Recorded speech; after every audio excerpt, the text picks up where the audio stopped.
علیکم سلام. یو ورور پوښتنه کوي چې یو ملا وایي چې هغه صدقه افضله ده چې ورې سائل د تا نه وغواړي بیا یې ورکړي، چې هغه غوښتلی نه وي نو دا دومره ډېر ثواب نه لري. نو محترمه وروره خیر ده د دغه عالم نه ته پوښتنه وکړه چې په کوم کتاب کې ده دا خبره.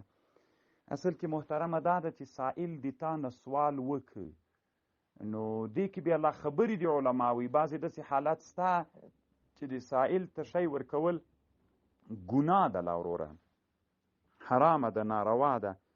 که سائل د سوال مستحق نه و او دی دې ته اړ کېده چې د تا په دا ورکړه باندې بلدېده او خلکو نه یې پوښتنې کولې، نو دا خو بیا بیخي صحیح کېږي نه وروره.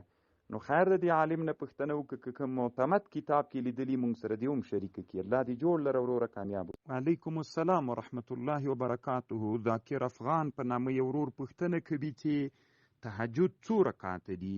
وی علما پکې اختلاف کوي. محترمه تهجد چې دي کم یې 2 رکعاته دي، متوسط یې 4 رکعاته دي، اکثر یې 8 رکعاته دي. محترمه دغه خبر د مونږ حنفي فقهاو کتابونو کې ذکر کړې ده.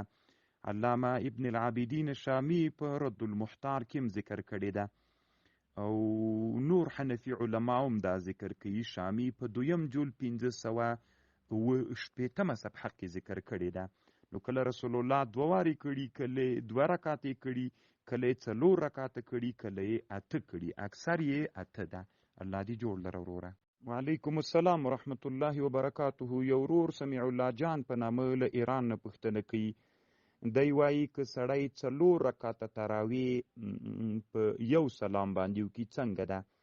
صحیح ده محترمه. اصل کې د مونږ حنفي فقها داسې وایي که دا 20 رکعاته سړی په یو سلام باندې وکړي او په هرو 2 رکعتو کې امني، نو دام علما جائز خوی بلی. خود علماوی اختلاف ده، بعضی علماوی مکرو ده، بعضی وی مکرو نه ده.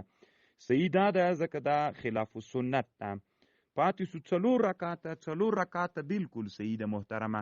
ځکه د مونږ احناف علماوی علامه ابن العابدین شامی وایي وی د تراویح چې 2 رکعاته راغلی ده دا د تخفیف لپاره، یعنی معنا ځکه دا په جمع باندې کیږي چې تخفیف په امت باندې راسي. یعنی که 4 رکعات موسی پروا نه کوي خو چې 2 رکعات کې کینی. خو بیا یو قانون علما ذکر کوي چې نفل یا سنت 4 رکعتي کوي نو الته بعد 3 رکعات کې سبحانك اللهم وایي، 3 رکعات کې به الته سبحانك اللهم وایي وروره. الله پاک دی روغ جوړ لره. او په 2م رکعات کې چې 2مه قاعده ده، اوله قاعده ده، په اوله قاعده کې به بیا اللهم صل اللهم ربنا پورې هغه به مور سره وایي. الله دې ښه لره وروره جوړ اوسي.